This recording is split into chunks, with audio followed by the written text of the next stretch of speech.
Mega TV நேயர்களுக்கு வணக்கம். பெண்கள்.com நிகழ்ச்சியில் சுபகிரகம் பகுதியில் அனைவரையும் சந்திக்கிறதுல மிகவும் மகிழ்ச்சி. சங்கடஹர சதுர்த்தி இதனுடைய சிறப்புகளை பற்றி பார்க்கலாம். இந்த சங்கடஹர சதுர்த்தியில் இந்த பேர்லேயே நமக்கு அர்த்தம் உண்டு. சங்கடங்களை நிவர்த்தி பண்ணக்கூடிய ஒரு சதுர்த்தி. சதுர்த்தின்னா என்ன? 4வது நாள்னு அர்த்தம். ஸோ இந்த சங்கடஹர சதுர்த்தி எப்போ பண்ணுவாங்கன்னா தேய்பிறை பௌர்ணமிக்கு அப்புறம் வரக்கூடிய 4வது நாள் தேய்பிறை சதுர்த்தி தான் சங்கடஹர சதுர்த்தி. வளர்பிறை சதுர்த்தியை சாதாரணமாக சதுர்த்தின்னு சொல்லுவோம். தேய்பிறை சதுர்த்தியை தான் சங்கடஹர சதுர்த்தின்னு சொல்லுவோம். ஸோ இதுக்கு ஒரு புராணத்தில் கதை உண்டு. ஏன் தேய்பிறை சதுர்த்திக்கு பலம் அதிகம், வளர்பிறை சதுர்த்தியில் நம்ம ஏன் விரதம் இருக்கிறதில்ல அப்படின்னு. ஒரு முறை கைலாயத்தில் பார்த்திங்கன்னா ஒரு மாலை பொழுது சூரியன், சந்திரன், மற்ற கணங்கள் இவங்க எல்லாம் இருக்காங்க. நந்தி தேவர் மத்தளம் வாசிக்கிறார். அப்போது சிவபெருமானும் பார்வதி தேவியும் குடும்பத்தோடு இருக்கும் பொழுது முருகப்பெருமான் இருக்கிறாரு, பிள்ளையார் இருக்கார். ஸோ இவங்க நந்தி தேவர் மத்தளம் வாசிக்கிறாரு.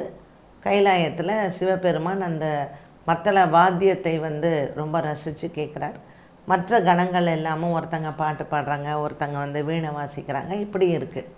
அந்த சமயத்தில் விநாயக பெருமான் என்ன பண்ணுறாரு, சரி இப்படி எல்லாம் ஒரே வாத்தியமும் இசையுமாக இருக்கு, நம்ம நடனம் ஆடினா என்ன அப்படின்னு சொல்லிட்டு விநாயக பெருமான் நந்தி தேவர்கிட்ட சொல்கிறார், நீங்கள் மத்தளம் வாசிங்க, நான் நடனம் ஆடுறேன். அப்போ விநாயகர் ஆடுறார். விநாயகரினுடைய உருவத்தை நம்ம இன்றைக்கி சொல்கிறோம் பார்த்திங்களா, பாடி ஷேமிங்னு, அது எப்போவோ கைலாயத்தில் நடந்திருக்கு. அதுவும் நம்மளுடைய பிள்ளையாருக்கு தான். இவர் ஆடுகிறார். அவருடைய தொந்தியும் தொப்பையும் அப்படி ஆட, அவருடைய தும்பிக்கையெல்லாம் அவர் ஆடும் பொழுது இதை பார்த்து யார் பாடி ஷேமிங் பண்ணாங்க, யார் கேலி பண்ணாங்க அப்படின்னா சந்திரன் தான். சூரியனும் இருக்கார், சந்திரனும் இருக்கார். இந்த சந்திரன் பிள்ளையாரை பார்த்து சொன்னாராம், உன்னுடைய உருவத்திற்கு நடனம் ஆடலாமா நீ? தான் அழகு அப்படிங்கிற கர்வம் சந்திரனுக்கு இருந்ததாம். அப்போது பிள்ளையார் பார்க்கறதுக்கு ஒரு கேலி உருவமாக இருக்காருன்னு சொல்லிட்டு பிள்ளையாரை பார்த்து எள்ளி நகையாடி இருக்கார் நம்மளுடைய சந்திர பகவான். உடனே பிள்ளையாருக்கு கோபம் வந்ததாம். உன்னுடைய அழகு இருக்கக்கூடிய இந்த கர்வம் தானே நீ இப்படி பண்ணுற, நீ தேய்ந்து போ, நீ ஒளியை இழந்து போ அப்படின்னு சொல்லி சபிக்கிறார் சந்திரனை. உடனே சந்திரன் தன்னுடைய தவறை உணர்கிறார். அப்போது அந்த இடத்துல இப்போ நமக்கே ஒரு வீட்டில் சண்டைன்னா சண்டை முடிஞ்சோடனே எல்லோரும் எந்திரிச்சு போயிடுவோம் இல்லையா? ஸோ எல்லாருமே கிளம்பி எந்திரிச்சு போயிட்டாங்க. இந்த சந்திரன் மட்டும் என்ன பண்ணுறதுன்னு தெரியல. சரின்னு போய் சிவபெருமான் காலில் தஞ்சம் விழுந்தார். என்ன காப்பாற்றுங்க, உலகமே இருட்டாயிடும், நான் இல்லைன்னா எப்படி அப்படின்னு சொல்லிட்டு சொல்கிறார். அப்போ சிவபெருமான் சொல்கிறாராம், இதை விநாயகர் தான் உனக்கு சாபத்தை கொடுத்தார், விநாயகரிடத்துலையே போய் நீ அதுக்கான தீர்வை கேளு, நான் சொல்ல மாட்டேன்னு சொல்லிட்டாராம். அதனால் நம்ம சந்திர பகவான் என்ன பண்ணுறாரு, பிள்ளையாருக்கு மூடு எப்படி இருக்குது அப்படின்னு பார்த்துட்டு பொறுமையாக போய் அவர்கிட்ட கேட்குறார், எனக்கு இந்த சாப விமோச்சனம் எப்படி அப்படின்னு சொல்லிட்டு. அப்போ பிள்ளையார் சொன்னாராம், நான் சபித்தது தான், ஸோ நீ ஒளி இழந்து போவாய் அப்படின்னு. அப்போது அவர் இல்லை அப்படிங்கும்போது மாதத்தில் ஒரு நாள் நீ வானத்தில் ஒளியை தர முடியாதுன்னு. அப்படித்தான் அமாவாசை வந்ததாம். அப்போது நான் எப்படி வருவேன், என்னுடைய ஒளியை எனக்கு திருப்பி நீங்கள் தரணும் இல்லையா? அப்படிங்கும்போது அமாவாசையில் ஒரு நாள் இருண்டு இருக்க இல்லையா, நீ இல்லாமல் போயிடுற, அதுக்கப்புறம் நீ வளர்ந்து வா அப்படின்னு சொல்கிறார். அப்போது அவர் வளர்பிறையும் தேய்பிறையும் வருவதற்கு இதுதான் காரணமாக இருந்தது. அப்போ அவர் சொல்கிறாராம், சரி நீ எனக்கு அப்போ ஒரு வரத்தையும் நீ எனக்கு தரணும் அப்படின்னு சந்திர பகவான் கேட்கும் பொழுது பிள்ளையார் சொல்கிறார், பௌர்ணமியில் நீ முழு நலவாக இருப்ப, உனக்கு அப்போ கர்ப்பம் ஆகிடுறது. ஸோ அதிலேருந்து 15 நாள் நீ தேய்ந்து போயிடு. அதில் 4வது நாள், அந்த பௌர்ணமியிலேருந்து தேய்ந்த 4வது நாள் என்ன யாரெல்லாம் பூஜிக்கிறார்களோ சந்திரனுக்கான தோஷ நிவர்த்தியை நான் செய்கிறேன் அப்படின்னு பிள்ளையார் சொன்னாராம். ஸோ பௌர்ணமி முழு நலவாக இருக்கும், சந்திரனுக்கு முழு பலம். அவர் தேய ஆரம்பிக்கிறார் இல்லையா, அமாவாசையிலேருந்து வளர்ந்து வரார். 15வது நாள் அவர் முழு நலவாக இருக்கார், பலமாக இருக்கார் பௌர்ணமியில். அப்புறம் அவர் தேய தொடங்கிறார்.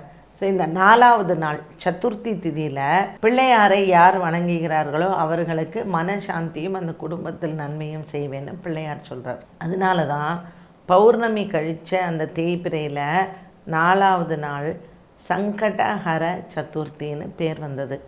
ஸோ அந்த சங்கடஹர சதுர்த்தியில் பிள்ளையாருக்கு இந்த சாயங்கால நேரம், ஏன்னா அப்போ தானே சந்திரனுக்கு சாபம் வந்தது. ஸோ இந்த சாயந்தரம் 4:30 மணியிலேருந்து 6 மணிக்குள்ளே பிள்ளையாருக்கு அபிஷேகங்கள் எல்லாம் செய்து கொழுக்கட்டை நெய்வேத்தியம் பண்ணி அதை 4 பேருக்கு தானமாக கொடுக்கும் பொழுது சந்திரனினால் ஏற்படக்கூடிய தோஷம் நிவர்த்தி ஆகும். சங்கடஹர சதுர்த்தியினுடைய அர்த்தமே அதுதான். இதில் கொழக்கட்டைன்னு ஒன்று உண்டு, மோதகம்னு ஒன்று உண்டு. ஸோ ஒரு சிலர் மோதகம் பண்ணி விநியோகம் பண்ணுவா, ஒரு சிலர் கொழக்கட்டை பண்ணி விநியோகம் பண்ணுவா. இந்த சங்கடஹர சதுர்த்தியில் வானத்தில் நிலவை பார்க்கக்கூடாது அப்படின்னு சாஸ்திரம் சொல்லுது. எதனால் அப்படின்னா 4ஆம் பிறையை வானத்தில் பார்த்தால் நமக்கு மன சங்கடம் ஏற்படும், அப்போ உடனே பிள்ளையாரை பார்க்கணும் அப்படின்னு சொல்லுவாங்க. ஸோ இந்த 4ஆம் பிறையில் பிள்ளையாரை நம்ம 4:30 மணிக்கே 4:30 to 6 மணிக்கு இந்த பூஜையெல்லாம் பண்ணிட்டோம்னா வானத்தில் 4ஆம் பிறையை பார்த்தா கூட நமக்கு சங்கடங்கள் வராது. வானத்தில் 3ஆம் பிறையை பார்க்கலாம், ஆனால் 4ஆம் பிறையை வானத்தில் பார்க்கவே கூடாது. நிறைய பேர் நம்ம என்ன தப்பு பண்ணுவோம்னா 3ஆம் பிறையை மிஸ் பண்ணிவிடுவோம். 4ஆம் பிறை தான் எப்போவுமே பளிச்சுன்னு தெரியும். அதனால் இந்த சங்கடஹர சதுர்த்தியில் சாயங்காலம் நம்ம 4:30 to 6 பிள்ளையாரை வணங்கிட்டோன்னா அதுக்கப்புறம் வானத்தில் 4ஆம் பிறையை பார்த்தா கூட நமக்கு பிரச்சனைகள் இல்லை. ஸோ இது எல்லாமே நம்ம முன்னோர்கள் வகுத்து வச்சுருக்குறாங்க. ஒரு சங்கடஹர சதுர்த்திக்கு எப்பொழுதுமே பிள்ளையாரை நம்ம வணங்கிட்டோம், பிள்ளையாருக்கு அபிஷேகம் பண்ணிட்டோம், கொழுக்கட்டை செஞ்சு நைவேத்தியம் பண்ணோன்னா சந்திரனால் ஏற்படக்கூடிய தோஷம் நமக்கு இருக்காது. ஒருவேளை நமக்கு அன்றைக்கி சங்கடஹர சதுர்த்தி அன்னைக்கு சந்திராஷ்டமும் சேர்ந்துருச்சுன்னு வச்சுக்கோங்களேன், 4ஆம் பிறை சந்திரனை வானத்தில் பார்த்தால் அந்த மன கிளேசங்கிறது 24 மணி நேரம் இருக்கும். இன்றைக்கி சாயங்காலம் ஒரு 6:30 மணிக்கு நம்ம ஏதாவது ஒரு பிரச்சனை ஆரம்பிக்குதுன்னா மற்ற நாள் சாயந்தரம் வரைக்கும் இருக்கும். திருப்பி அந்த நிலவை பார்த்தா தான் நமக்கு அந்த தோஷம் நிவர்த்தி ஆகும். ஸோ நீங்கள் 4ஆம் பிறை சந்திரனை பார்த்துட்டிங்கன்னு வச்சுக்கோங்களேன், 5ஆம் பிறை மற்ற நாளும் அந்த சந்திரனை வானத்தில் பார்த்துட்டா அந்த தோஷ நிவர்த்தி ஏற்படும்னு சொல்லுவாங்க. 3ஆம் பிறை நம்ம கண்டிப்பாக பார்க்கணும். கிட்டத்தட்ட 3ஆம் பிறையை ஒரு 1000 பிறை பார்த்தவங்க 100 வயசு வாழ்வாங்கன்னு சொல்லுவாங்க. ஸோ இப்போல்லாம் யாருக்காவது 100 வயசு அவங்க பிறந்த நாள் கொண்டாடுறாங்கன்னா அவங்க வானத்தில் 3ஆம் பிறையை ஒரு 1000 பிறை பார்த்தவங்களாக இருப்பாங்க. அதனால தான் அவங்கள போய் நம்ம காலில் விழுந்து நம்ம அவங்க ஆசீர்வாதங்களை எல்லாம் வாங்குகிறோம். இந்த சங்கடஹர சதுர்த்தி பிள்ளையாருக்கு ரொம்ப விசேஷமானது. பிள்ளையாருக்கு அன்றைய நாளில் நம்ம பாலபிஷேகம் செய்தால் மனசில் நமக்கு ஏற்படக்கூடிய குறைகள், நமக்கு வாழ்க்கையில் ஏற்படக்கூடிய குறைகள் எல்லாமே தீரும். இந்த சங்கடஹர சதுர்த்தி மாதத்தில் ஒரு தடவை வருது, பௌர்ணமிக்கு அப்புறம். நமக்கு விநாயகர் சதுர்த்தி வருது இல்லையா, அந்த விநாயகர் சதுர்த்திக்கு முன்னாடி வரக்கூடிய சங்கடஹர சதுர்த்தியை தான் மகா சங்கடஹர சதுர்த்தி அப்படின்னு சொல்லுவோம். அதனால் பிள்ளையாருக்கு சதுர்த்தி திதியில் எப்பொழுதுமே நீங்கள் மகா கணபதிக்கு பண்ணுங்கள். சதுர்த்தி திதியில் மகா கணபதிக்கு பண்ணலாம். சங்கடஹர சதுர்த்தியில் குறிப்பாக விநாயகருக்கு பாலபிஷேகம் பண்ணால் சந்திரன் தோஷம் இருக்காது. ஸோ சந்திரனுக்கு உண்டான ஒரு அந்த கதையிலிருந்து தான் வளர்பிறை தேய்பிறை அப்படிங்கிற ஒன்றே வந்தது, காலத்தை நிர்ணயிக்கக்கூடியது. அந்த வளர்பிறை தேய்பிறை வந்ததுனால தான் இந்த சங்கடஹர சதுர்த்தியும் வந்தது. திதிகளுக்கு ஒரு முக்கியத்துவமும் நான் இறைவனிடத்தில் இந்த திதிகள் எல்லாம் போய் கேட்டதுனால திதிகளுக்கும் ஒரு முக்கியத்துவத்தை இதன் மூலமாக கொடுத்தார்கள் அப்படிங்கிறது புராணங்களும் வரலாறுகளும் சொல்லக்கூடிய ஒரு கதை தான்.